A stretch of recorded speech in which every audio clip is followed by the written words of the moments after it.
लगाण वर्षारे बेहाल मालकानगिरी पोल उपरे चलिला 2 ରୁ 3 फुटर पानी। लगाण वर्षा जोगु पुणी बुड़िला पोल।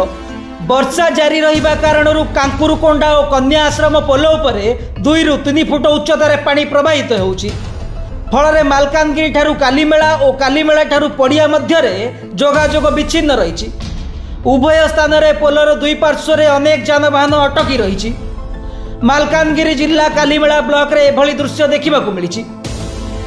सूचना अनुसार विगत दिन में सारा राज्य में लगी रही वर्षा, जहाँ फल अनेक स्थान में लोके हंतसंत होउछंती।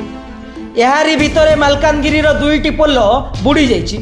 लगाण वर्षा जोगु कांकुरुकोंडा और कन्या आश्रम पोल उपरे 2 ରୁ 3 फुट उच्चतार पानी प्रवाहित होउछि, जहाँ फल मालकानगिरी ठारू कालीमेला और कालीमेला ठारू पड़िया मध्य जोगाजोग विच्छिन्न होइछि।